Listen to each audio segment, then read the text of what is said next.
why are we doing this? Why are we doing this? I mean, at what point do we say you got to work for yourselves and you got to, this is why we have the big deficits. This is why we have that amount of debt that's been placed on our heads over the last number of years, and we're really not taking it anymore.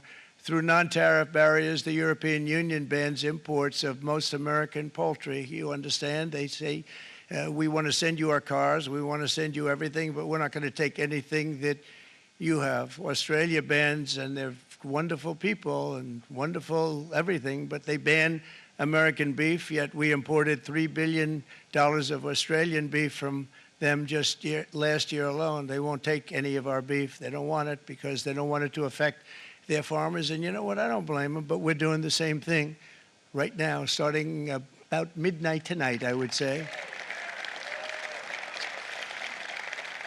And China charges American rice farmers an overquota, it's called, a tariff rate of 65%. South Korea charges 50%. Actually, they charge different, from 50% to 513%. And Japan, our friend, charges us 700%. But that's because they don't want us selling rice and other things. Who can blame them, Madam Secretary? Agriculture, great job you did on eggs, by the way. The egg prices came down 50%. You got them down 50% once we got involved. They were going through the sky. The egg prices, they were going through the sky, and you did a fantastic job. Now we have lots of eggs, and they're much cheaper, down about 59% now, and they're going down further.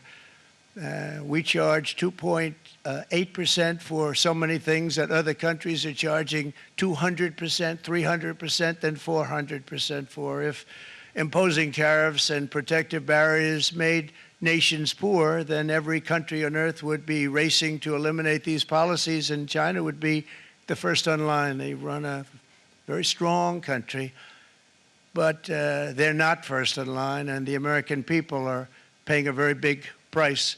From 1789 to 1913, we were a tariff-backed nation, and the United States was proportionately the wealthiest it has ever been. So wealthy, in fact, that in the 1880s, they established a commission to decide what they were going to do with the vast sums of money they were collecting. We were collecting so much money so fast, we didn't know what to do with it. Isn't that a nice problem to have? What do you think, Marco? Good problem? Marco would love that problem. But we don't have that problem anymore, but we're not going to have it very much longer, I will tell you. But they collected so much money, they actually formed a commission to determine what they were going to do with the money, who they were going to give it to, and how much. Then in 1913, for reasons unknown to mankind, they established the income tax so that citizens, rather than foreign countries, would start paying the money necessary to run our government. Then in 1929, it all came to a very abrupt end with the Great Depression, and it would have never happened if they had stayed with the tariff policy. It would have been a much different story. They tried to bring back tariffs to save our country, but it was gone. It was gone. It was too late. Nothing could have been done. It took years and years to get out of that depression, far longer than even FDR had that office right over there for a long period of time. The ramp system, that's rather intricate, was built because of him, and every time you walk up, you think of him, and he did a great job in many ways, but it lasted long beyond his terms, as you know. But it's not too late any longer, and we're going to start being smart, and we're going to start being very wealthy again. We're going to be wealthy as a country because they've taken so much of our wealth away from us. We're not going to let that happen. We truly can be very wealthy. We can be so much wealthier than any country. It's not even believable, but we're getting smart. Nearly a century later, in the face of unrelenting economic warfare, the United States can no longer continue with a policy of unilateral economic surrender. We cannot pay the deficits of Canada, Mexico, and so many other countries. We used to do it. We can't do it anymore. We take care of countries all over the world. We pay for their military. We pay for everything they have to pay, and then when you want to cut back a little bit, they get upset that you're not taking care of them any longer. But we have to take care of our people, and we're going to take care of our people first, and I'm sorry to say that.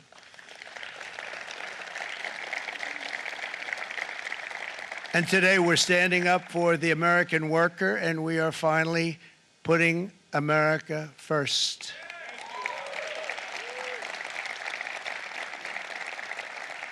In sleepy Joe Biden's last year in office, the United States hemorrhaged 100,000 manufacturing jobs, and the number was going through the roof at levels never seen before.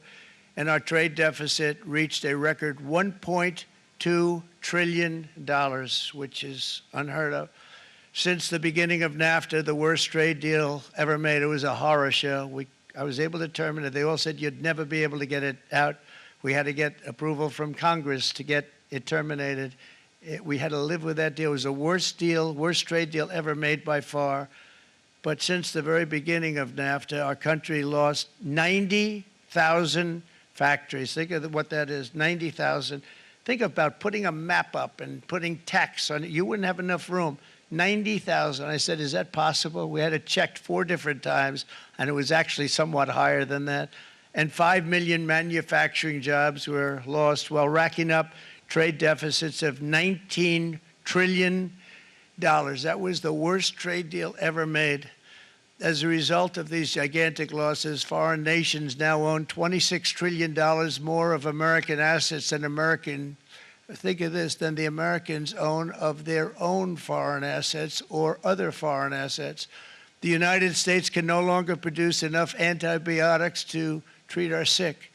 We have a tremendous problem. We have to go to foreign countries to treat our sick. If anything ever happened from a war standpoint, we wouldn't be able to do it. We import virtually all of our computers, phones, televisions, and electronics. We used to dominate the field, and now we import it all from different countries. A single shipyard in China now produces more ships every year than all of the American shipyards combined. Think of that. And it was a business that we used to dominate. We used to dominate it totally. In short, chronic trade deficits are no longer merely an economic problem. They're a national emergency that threatens our security and our very way of life. It's a very great threat to our country. And for these reasons, starting tomorrow, the United States will implement reciprocal tariffs on other nations. It's been a long time since we even thought of that. We used to think about it a lot. We didn't think about it for many decades, and you see what's happened. For nations that treat us badly, we will calculate the combined rate of all their tariffs, non-monetary barriers, and other forms of cheating. And because we are being very kind, we're kind people, very kind. You're not so kind when you got ripped off with your salaries. My auto worker friends and my Teamster friends and all of the unions that typically voted Democrat, they're not voting Democrat anymore because worker, whether union or non-worker, they're for the Republicans now. That's what happened. But we will charge them approximately half of what they are and have been charging us. So the tariffs will be not a full reciprocal. I could have done that, yes, but it would have been tough for a lot of countries who didn't want to do that. I'd like to see the chart if you have it. Could you bring it up, Howard? This is our great Secretary of Commerce, Howard Lutnick. Thanks, Howard. So if you look at that, China, first row, China, 67%. That's tariffs charged to the USA, including currency manipulation and trade barriers. So 67%, I think you can, for the most part, see it. Those with good eyes, with bad eyes. We didn't want to bring, it's very windy out here. We didn't want to bring out the big charts because it had no chance of standing. Fortunately, we came armed with a little smaller chart. So 67%, so we're going to be charging a discounted reciprocal tariff of 34%. I think, in other words, they charge us, we charge them less. So how can anybody be upset? They will be because we never charge anybody anything, but now we're going to charge. European Union, they're very tough, very, very tough traders. You know, you think of European Union, very friendly. They rip us off. It's so sad to see. It's so pathetic. 39%, we're going to charge them 20%, so we're charging them essentially half. Vietnam, great negotiators, great people. They like me, I like them. The problem is they charge us 90%. We're going to charge them 46% tariff. Taiwan, where they took all of our computer chips and semiconductors. We used to be the king, right? We were everything. We had all of it. Now we have almost none of it, except the biggest company is coming in. We're going to end up with almost 40%. Lee Zeldin's working to get their approvals. And it's an amazing company. Mr. Wei, of one of the great companies of the world, actually, they're coming in from Taiwan, and they're going to build one of the biggest plants in the world, maybe the biggest for that. But 64%, we're going to charge them 32%. Japan, very, very tough, great people. And again, I don't blame the people for doing it. I think they're very smart in doing it. I blame the people that sat right in that Oval Office, right over there, right behind the Resolute desk or whichever desk they chose. Japan, 46%. They would charge us 46%, and much higher for certain items like cars, little items like cars. 46%, we're charging them 24%. India, very, very tough, very, very tough. The Prime Minister just left. He's a great friend of mine, but I said, you're a friend of mine, but you're not treating us right. They charge us 52%. You have to understand, we charge them almost nothing for years and years and decades. And it was only 7 years ago when I came in, we started with China and charged them. We took in hundreds of billions of dollars from China in tariffs. And they understood, honestly. President Xi understood. He said, look, I understand. And the other countries, and they all understand. We're going to have to go through a little tough love, maybe, but they all understand. They're ripping us off, and they understood it. Prime Minister of Japan, Shinzo Abe. He was a fantastic man. He was unfortunately taken from us, assassination. But I went to him and I said, Shinzo, we have to do something. Trade is not fair. He said, I know that, I know that. And he was a great gentleman. He was a fantastic man, but he understood immediately what I was talking about. I said, Shinzo, we have to do something. He said, I know that. And we worked out a deal, and it would have been a much better deal, but frankly, there were many years left on the deal that was made previous to my getting there, but it was something. If you look at Switzerland, 61% to 31%. Indonesia, Malaysia, Cambodia. Oh, look at Cambodia, 97%. We're going to bring it down to 49. They made a fortune with the United States of America. United Kingdom, 10%, and we'll go 10%. So we'll do the same thing. South Africa, 60%, 30%, and they've got some bad things going on in South Africa. We're paying them billions of dollars, and we cut the funding because a lot of bad things are happening in South Africa. The fake news ought to be looking at it. They don't want to report it. Brazil, 10%, 10%. Bangladesh is 74%. So you see what's going on. Pakistan, 58%. Sri Lanka, 88%. So what we're doing is we're taking not the full, we could take the full 88%. Thanks a lot, Howard. He's doing a very good job. How's he doing, all right? I think you better take it with you. It's not going to last very long. He's going to put it, it's going to follow you down with the wind. I brought a hat just in case it got too windy, but here, would anybody like a hat? I'm not giving it to a cabinet. I'm giving it to the auto workers. Come here.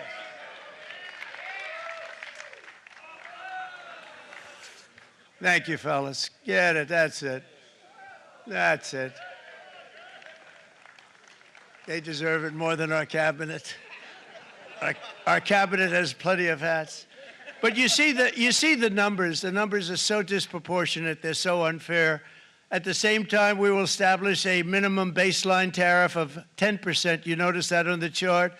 And that'll be on other countries to help rebuild our economy and to prevent cheating. So we're going to have a minimum of cheating, and we're going to be very severe on the people that at the gate that watch the tariffs and watch the product coming in, because there's been a lot of bad things happening at the gate because the money is so enormous that you're talking about. There's never been probably anything like it in terms of the enormity, and there are a lot of bad things happen at the people that do the check-in, and they're looking at 10-year jail sentences if they do play. We're going to treat them so good, but if they cheat, the repercussions are going to be extremely strong.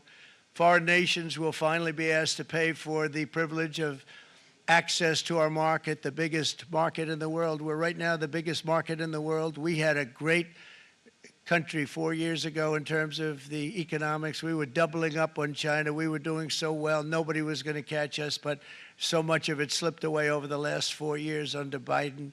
I campaigned on this policy throughout last year, and today that promise was made, and it was also a promise, as you know, that was kept. Promises made, promises kept. To any company that objects to our common sense reciprocal tariffs, again, reciprocal, back and forth, back and forth. And I call this kind reciprocal. This is not full reciprocal. This is kind reciprocal. But what we do is we cut it in half. We charge them. My answer is very simple if they complain. If you want your tariff rate to be zero, then you build your product right here in America, because there is no tariff if you build your plant, your product in America. And we've seen companies coming in like we've never seen before.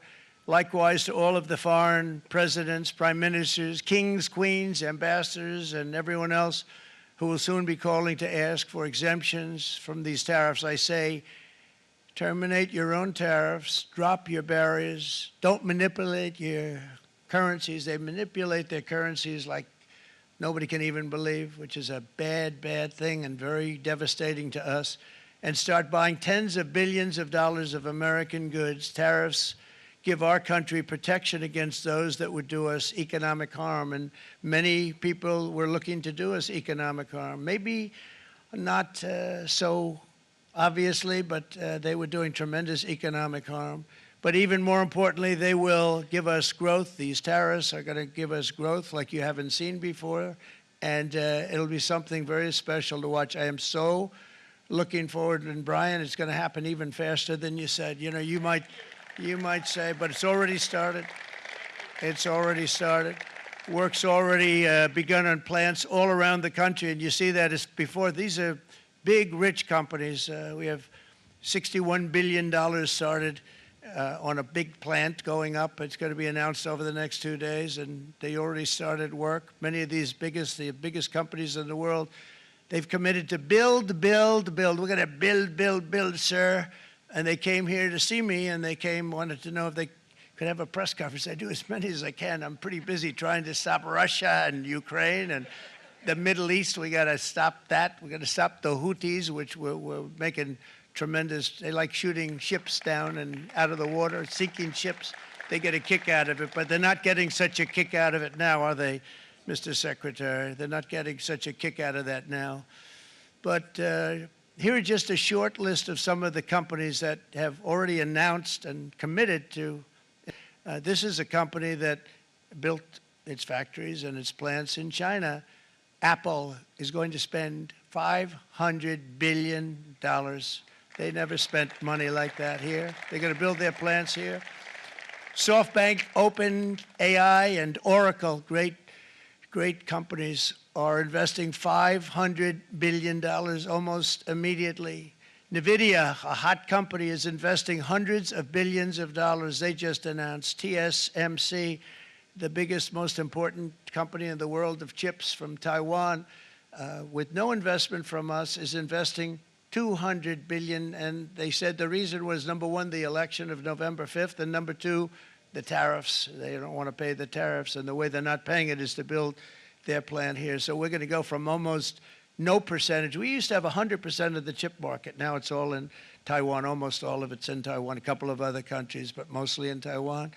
And think of it, we had 100%. We lost it because of people in that office that didn't do their job. They allowed it to be stolen from us. Johnson & Johnson, great company, $55 billion. Eli Lilly, $27 billion. Meta is investing $500 billion. Wow. DeMac is investing $20 billion. CMA, CGM, $20 billion. And then you have Merck and Clarios, Stellantis, General Motors, GE Aerospace, Honda, Nissan, Hyundai are all putting in billions and billions of dollars, and they're committed 100%. So. And we've never had, and this is after 2.5 months. This is after just a short, this all took place as soon as we came out with what everybody wanted to do. You know, I watched a gentleman today on television, used to work with Lee Iacocca, a very respected automobile person, and he said, you know, because they're asking people, they try and get as many negative people as they can, but they can't find them too much. It's pretty hard to find in terms of what we're doing, especially when they see all this investment.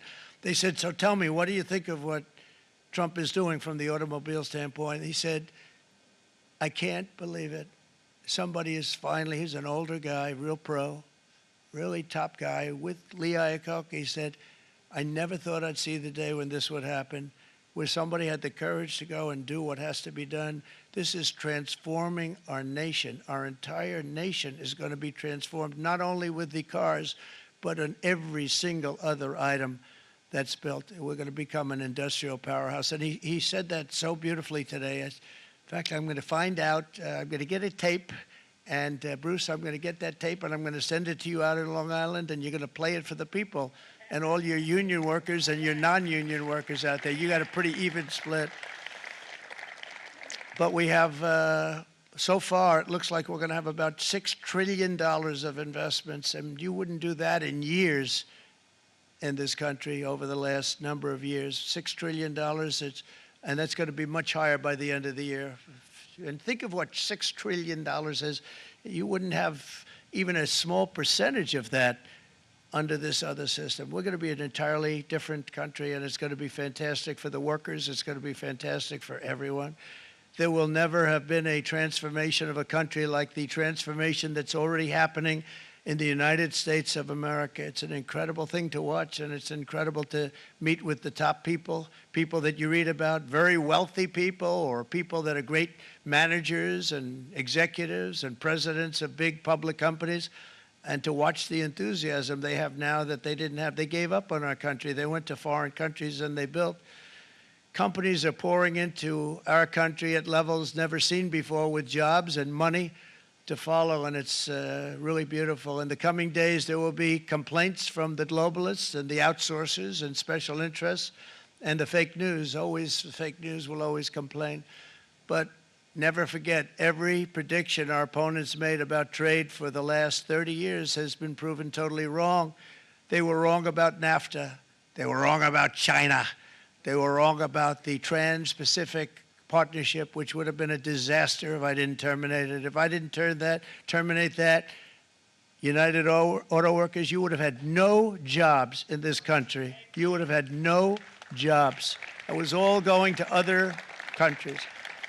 In my first term, they said tariffs would crash the economy. Instead, we built the greatest economy in the history of the world. And again, I have great respect for President Xi of China, great respect for China, but they were taking tremendous advantage of us, and I commend them for that. I say, hey, if you can get away with it, that's okay. No, they understand exactly what's happening, and they probably, most of them are saying it's about time they did something, but and they're going to fight, and they're going to fight fair. Everyone's going to fight. You know, it's like, I say to the leaders, look, you got to take care of your country, but we have to start taking care of our country now.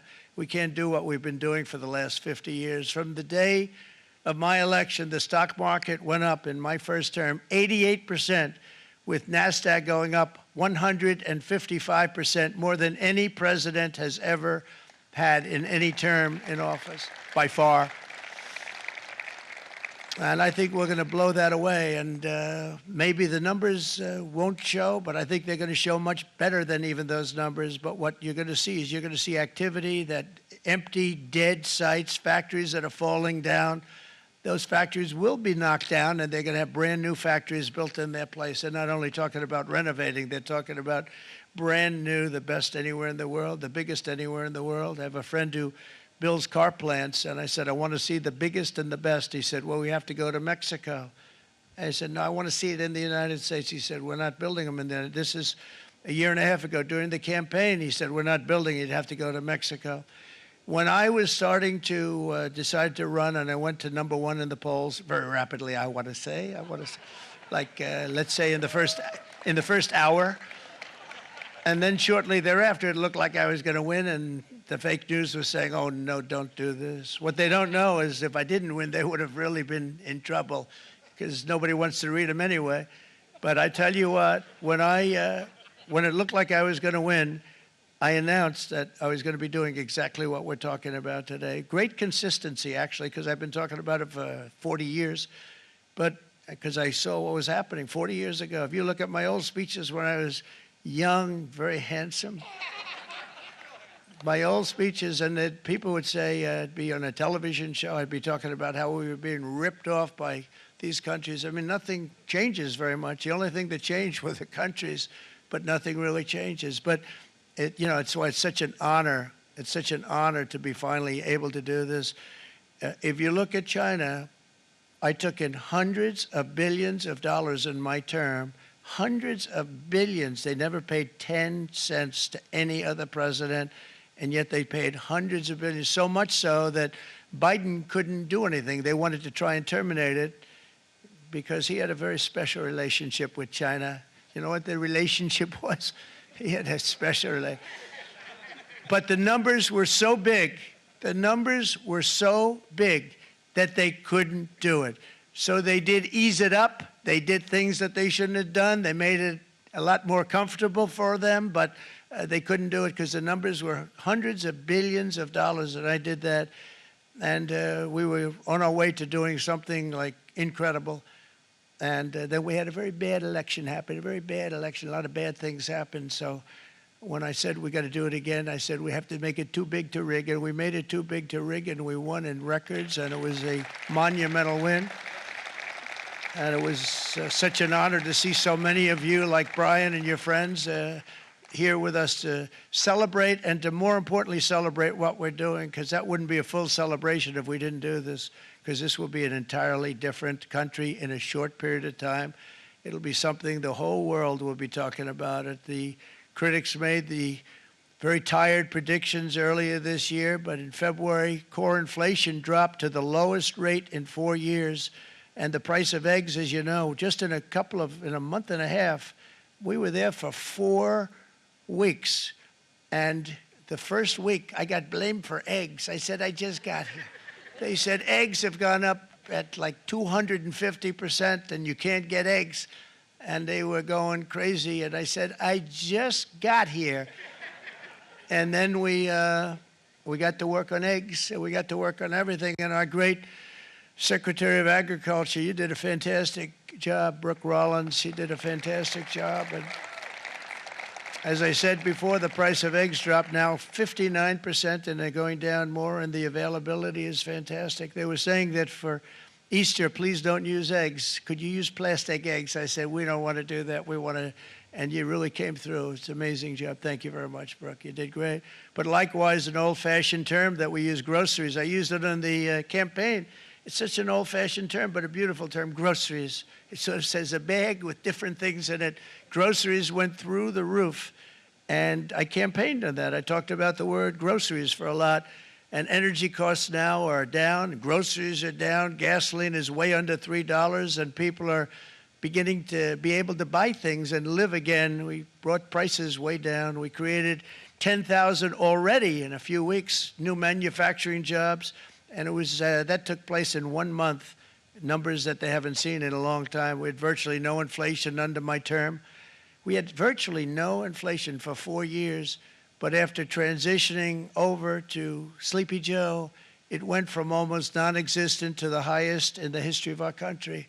They had the highest inflation in the history of our country, brought up by energy and bad spending and bad policy, and a lot of bad things happened. How about allowing millions and millions and millions of people to pour into our country with open borders, where it's so sad to see even now. And I see our great secretary you have done. Stand up, please, Christy. Stand up. Christy Nome and Tom Homan. These people are doing a great job, but gotten them out in records. We have problems with judges that don't want them to go out. They want Tren de Aragua, and they want MS-13, the most vicious gangs ever. Nobody's ever seen anything like it. Absolute killer gangs. They kill people. They don't even think about it. And we put them out, and we have judges now, radical left judges that they don't want them to go out. They want them to even be brought back. Let's bring them back. You've done a fantastic job, and please thank everybody. Homeland Security, thank everybody. Appreciate it. And we now have a border that's the best border that we've ever had, even better than it was my first term. My first term we did good, but this one we really specialized in. We've done really well. And we had records then. We had the best, safest border. 4 years ago, we had the best border there ever was. And now we have, you've actually matched it and done even better. And we're going to get it down the right way. And we want people, by the way, to come into our country, but we want to come in through a legal process. We want them to come in legally. We need more people. We need people to run these plants and to help the auto workers and the Teamsters and the non-union people and everybody else. But we need people and the farmers. And we're going to let people come in, but they want to come in. We want them to come in legally. They have to have the capability of loving our country, not people that hate our country. We don't want them in our country. And now we're going to pass the largest tax cuts in American history, and that's where we're relying on Mike and John Thune. And we will not cut Social Security, Medicare, or Medicaid benefits, and the Democrats will, because if they got in, the entire economy would collapse. This country was heading for a collapse under the people that you saw. They were horrible. I think one of the reasons people like the job, I have my highest approval ratings because I think they're comparing me to the worst administration in the history of our country, so I appreciate that at least. But Speaker of the House Mike Johnson and Senate Majority Leader, appreciate it, Mike, John Thune have been fantastic, by the way. But they've been working tirelessly on taking the next step to pass the plan for our one big, beautiful bill. I'd like to name it that if you can. One big, beautiful. I made that statement about 6 months ago, and everybody calls it one big, beautiful bill. And it will be that. It'll have everything, the big tax cuts and every incentive there is. And it'll be fantastic. And by the way, for the cars, we're asking for an interest deduction on a loan. So if you build the car, only in America we do it, Brian. If the car's not built in America, you don't get the interest rate deduction. But if you build the car in America, if you buy a car, if it's built in America, then you get an interest rate deduction, tax deduction, and that's a big thing. That's going to be a big thing. I think that's going to pay for itself very quickly, that deduction. Never happened. We've never had anything like that before. Somebody said, where do you get the idea? Because it's so basic. You would think that would have happened a long time ago. It never did, and I'm very happy it didn't because now I can say that was my idea. But we're going to get us closer to the debt extension. We have to get the debt extension passed, and I know you're going to be able to do that, Mike, and it's very important that you do that. And all of the other things that the Senate budget plan gives us, along with working, because I know they're working together, John and Mike, and the two bills are going very well together. We need to get our shared priorities done, including certain permanent tax cuts. We want the tax cuts to be permanent, spending cuts, energy and historic investments in defense, border, and so much more. We're covering everything. These will be phenomenal. There'll be no bill like this going to straighten. One bill is going to straighten out our country for many, many years to come. And we said, let's just do it and let's get it done. And some guys will love it and some guys will like it a little bit less because they're not getting what they were exactly looking for, but they're getting a lot. They'll never, if we get this done, it'll be the most incredible bill ever passed in the history of our Congress and Senate and congressmen, the senators and the congressmen, many of whom are here today, will be very proud of themselves. I really believe that. It's going to set us on a whole new prosperous path. We're going to cut spending and right-size the budget back to where it should be. We're going to do that very strongly. Thank you, Rick. Thank you. John, thank you. Oh, look at all of our senators over there. Oh, boy. That's a nice group of people. But I won't like them so much if they don't get this bill done. That's a great group. And Congressman, thank you very much. I appreciate it. Tremendous people. The Senate plan has my complete and total support, and the House plan likewise is very similar. They're moving along pretty much at the same clip, and as soon as you're ready, you'll show it to me, and I'm sure it'll have my support, Mike. Every Republican congressman and senator must unify. We have to unify. We can't be separated. We have to get it done. We have to get absolutely everything we can, and we have to take care of the American people. That's the only thing that matters. We have to take care of the American people first. We need to pass this bill immediately, get it done, including debt extension. from this day on, we're not going to let anyone tell us that American workers and families cannot have the future that they deserve. We're going to produce the cars and ships, chips, airplanes, minerals, and medicines that we need right here in America. The pharmaceutical companies are going to become roaring back. They're coming roaring back. They're all coming back to our country, because if they don't, they got a big tax to pay. And if they do, I'll be very happy, and you're going to be very happy, and you're going to be very safe. We're going to build our future with American hands, with American heart, American steel, and we're going to build it with American pride like we used to. We're approaching our 100th day as president, and have been given credit by a lot of people, actually, even some of the fake news. Can you believe it? Which in this case, hopefully, isn't fake, for having done more in that time than any other administration in the history of our country in the first 100 days. I think we've had an amazing, in terms of what we've done, what we've gotten accomplished. I'd like to see if we can get that war ended and another war from not starting in the Middle East. We have to get Russia. They're losing 2,000 on average, 2,500 people a day, young people, soldiers, Russian. Think of that, 2,500 through some days, but on average, probably over about a 1 week period, it's 2,712, they say. They're losing those soldiers. They're dying. They're being decimated. And they're not from our country, but they're from other countries. But they're human beings. They're from Russia. They're from Ukraine in this period, most of them. And we're going to get it stopped. It's a senseless war that would have never happened if I was president, and it shouldn't be allowed to go on.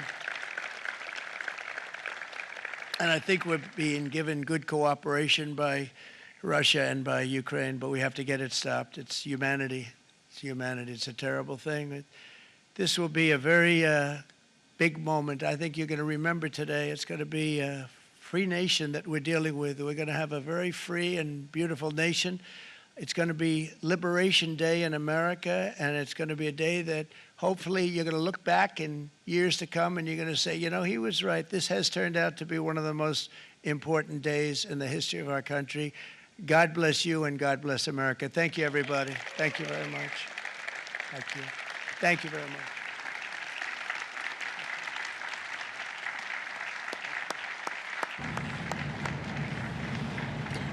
Bueno, pues en un mensaje de poco menos de una hora, el presidente de los Estados Unidos, Donald Trump, ha anunciado, el presidente de los Estados Unidos ha anunciado aranceles recíprocos, aranceles diferenciados para todo el mundo, excepto México y Canadá, en una lista de 49 países y la Unión Europea.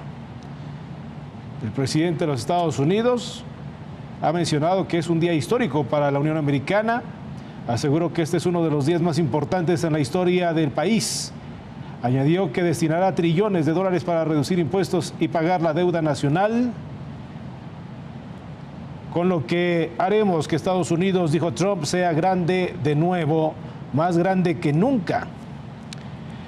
En la lista y en las tablas que el día de hoy el presidente de los Estados Unidos ha dado a conocer y que ahora mismo usted puede observar, este es el momento en vivo, cuando en Washington son las 16 horas con 56 minutos, las 4 de la tarde con 56 minutos, la hora del centro de México, las 2 de la tarde con 56 minutos, la orden ejecutiva del presidente Trump desde Washington para impulsar y hacer oficial los aranceles diferenciados a 49 países y la Unión Europea. Le comentaba entonces a usted que en la lista que da a conocer el gobierno de Estados Unidos, el presidente Trump y su equipo, China tendrá aranceles o se le cobrará aranceles a todos los productos de 34%. La Unión Europea un 20%, Vietnam 46%, Japón 24%, India 26%, Tailandia 36%, Indonesia 32%, 49% Camboya, 10% al Reino Unido, 30% Sudáfrica, Brasil con un 10%, Singapur con 10%, Chile 10%, Turquía 10%, Sri Lanka con 44%. En otra parte de la tabla que el día de hoy el presidente Trump ha anunciado, con esto y con este saludo, el presidente Donald Trump justo abandona la zona de la Rosaleda de la Casa Blanca en Washington, despidiéndose del público que fue citado entre legisladores, congresistas. Es así como el presidente Trump termina este evento de casi una hora de duración. Entonces, como usted está observando ahora mismo en nuestra pantalla, la lista oficial, la tabla oficial, los países que están incluidos en esta tabla oficial de aranceles recíprocos, o en mejor dicho, diferenciados. Aparece Perú con 10%, Nicaragua con 18%, Costa Rica 10%, los Emiratos Árabes con un 10%, Argentina con un 10%, Ecuador 10%, Guatemala 10%, Egipto con un 10%, 37% Serbia, 48% Laos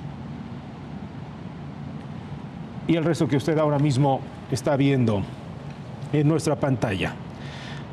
También de lo dicho y lo relevante por el presidente de los Estados Unidos, Donald Trump, hace unos minutos, también conforma el arancel de 25% a vehículos de otros países que entrarán en vigor a partir de la medianoche de hoy. Puso varios ejemplos de déficits comerciales entre Europa y Estados Unidos, Asia y Estados Unidos, Canadá y México. Sin embargo, de esta lista de 49 países y la Unión Europea no aparece Canadá y México, y eso será motivo de análisis en unos minutos en al sonar la campana.